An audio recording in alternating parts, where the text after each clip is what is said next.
Hello guys, मैं Neeraj motivation life changer channel में आपका स्वागत है। तो आज का जो हमारा टॉपिक होगा guys, electrical second year 4th semester subject TDEP transmission and distribution of electrical power, विद्युत शक्ति का संचरण एवं वितरण। चलिए गाइज अपने टॉपिक की तरफ चलते हैं। तो पहली हेडिंग है गाइज, लो वोल्टेज। 250 वोल्ट से नीचे की वोल्टता को लो वोल्टेज कहते हैं। For example 200 volt, 220 volt, 230 volt, 240 volt, 250 volt. फिर नेक्स्ट हेडिंग है गाइज, मीडियम वोल्टेज। 250 वोल्ट से ऊपर और 650 वोल्ट से नीचे को मीडियम वोल्टेज कहते हैं। For example 346 200 volt, 380 320 volt, 500 290 volt. Second head और नेक्स्ट हेडिंग है गाइज, हाई वोल्टेज। 650 वोल्ट के ऊपर तथा 33 kV से नीचे की वोल्टता को हाई वोल्टेज कहते हैं। For example 1.1 kV, 2.2 kV, 3.3 kV, 6.6 kV, 11 kV, 22 kV, 33 kV। Next heading है guys, extra high voltage. 33 kV से ऊपर की वोल्टता को एक्स्ट्रा हाई वोल्टेज कहते हैं। For example 66 kV, 132 kV, 220 kV, 400 kV, 800 kV। Indian standard frequency, भारतीय मानक की जो दक्षता होती है गाइज, वो 50 हर्ट्ज होती है। नेक्स्ट हेडिंग है गाइज, कॉपर। जो कॉपर का गलनांक होता है 1084 अंश सेल्सियस होता है। इसका विशिष्ट घनत्व 8.89 होता है। यंग प्रत्यास्थता गुणांक 127 × 10⁸ किलोग्राम प्रति मीटर स्क्वायर होता है। 0 डिग्री सेल्सियस पर प्रतिरोधकता गुणांक 0.00426 प्रति डिग्री सेल्सियस होता है। रैखिक प्रसार गुणांक 16.6 × 10⁻⁻6 प्रति डिग्री सेल्सियस होता है। उसके बाद आता है गाइज, ASCR का full form aluminium cold steel reinforced. उसके बाद नेक्स्ट हेडिंग आती है गाइज, पोल्स। पोल्स की लंबाई 15 मीटर तक होती है। इसका 1/6 भाग जमीन के नीचे होता है। इस खंभे का उपयोग 66,000 वोल्ट तथा 75 मीटर लंबे स्पान्स तक की सीमित है। नेक्स्ट हेडिंग है गाइज, अप्रॉक्सीमेट कैलकुलेशन ऑफ सैग और डिप। D = WL²/8T। इसका मात्रक होता है गाइज मीटर। W यहाँ पर जो है guys weight per unit length of conductor, और L है गाइज यहाँ पर स्पांस लेंथ, और T है गाइज यहाँ पर टेंशन इन द कंडक्टर। इस फार्मूले का प्रयोग गाइज हम न्यूमेरिकल को सॉल्व करने में यूज करेंगे। सैग यस बराबर होता है WL/2 का whole square upon 2T। Effect of wind and ice on sag, yes = WRL²/8T। Next heading है गाइज, कोरोना प्रभाव को कम करने के उपाय। The first, by increasing conductor spacing, चालकों के बीच की दूरी बढ़ाकर। Second, by increasing conductor size, चालकों के आकार को बढ़ाकर। By using bundles conductors, bundle चालकों का प्रयोग करके। कोरोना प्रभाव को हम किस प्रकार से कम कर सकते हैं गाइज? चालकों के बीच की दूरी बढ़ाकर, चालकों के आकार को बढ़ाकर, बंडल चालकों का प्रयोग करके। इसी में गाइज सेकेंड पार्ट है आउटडोर सबस्टेशन। ऐसे उपकेंद्र जिसमें 55 kV से 765 kV के बीच सभी वोल्टेज लेवल का प्रयोग किया जाता है, आउटडोर सबस्टेशन कहलाते हैं। 2 types of outdoor substation. First, pole mounted substation. Second, foundation mounted substation.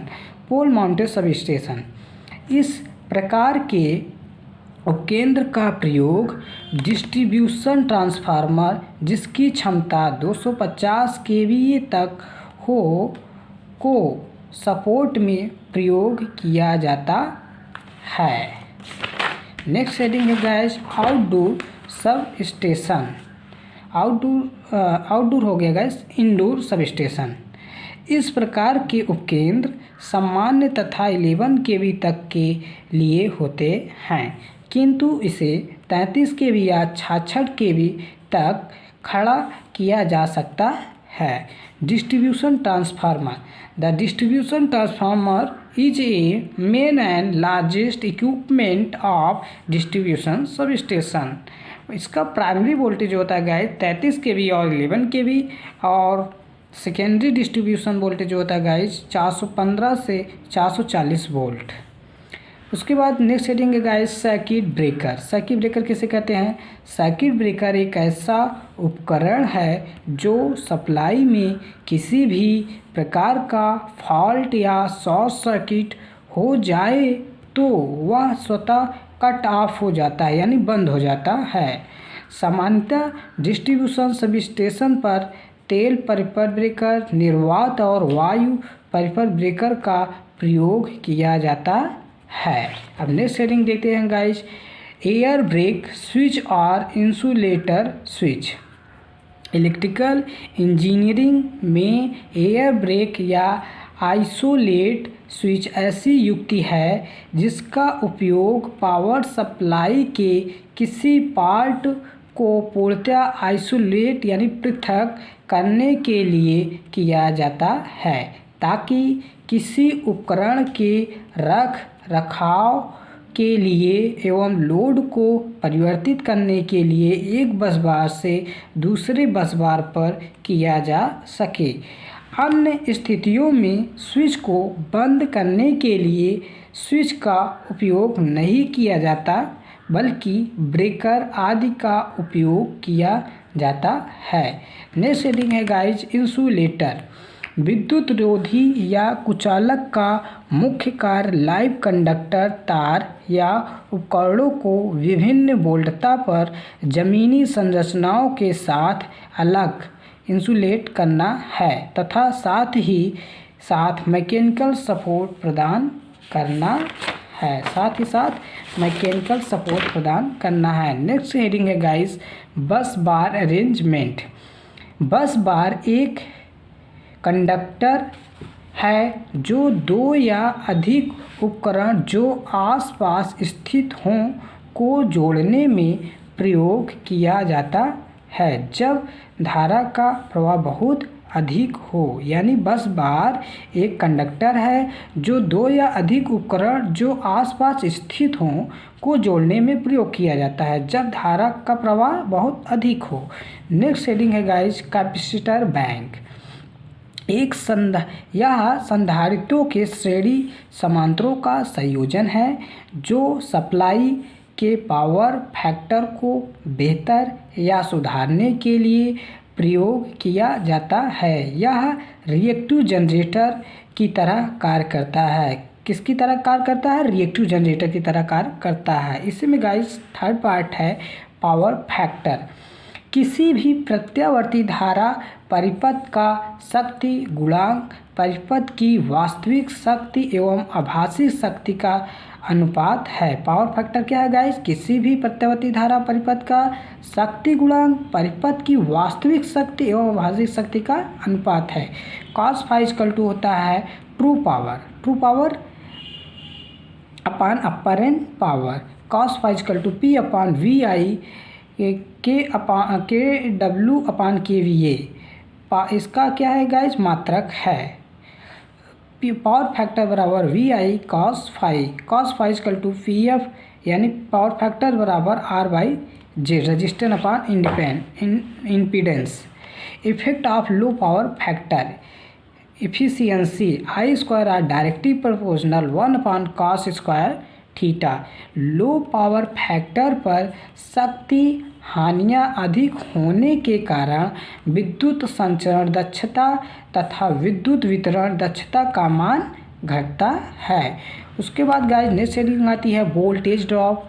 Power factor पर धारा प्रवाह अधिक होने के कारण संचरण एवं वितरण लाइनों में वोल्टतापात का मान अधिक बढ़ जाता है। I directly proportional 1/cos phi, IZ directly proportional 1/cos phi। Voltage regulation क्या होता है गाइज? लो पावर फैक्टर पर संचरण तथा वितरण लाइनों में वोल्टतापात यहाँ पर गाइज वोल्टतापात अधिक होने के कारण वोल्टता नियमन बड़ा नहीं होता है। I directly proportional 1/cos phi, VR proportional IZ directly proportional 1/cos phi। Next part में हम गाइज MCQ बेस्ड क्वेश्चन को सॉल्व करेंगे। और गाइज MCQ बेस्ड क्वेश्चन को सॉल्व करने के लिए पहले हमें बुक को पढ़ना पड़ेगा। बिना बुक को पढ़े हम MCQ बेस्ड क्वेश्चन को सॉल्व नहीं कर सकते हैं। ओके गाइज, चैनल को लाइक करिए, सब्सक्राइब और शेयर ज़रूर करिए। Okay guys, bye bye, take care.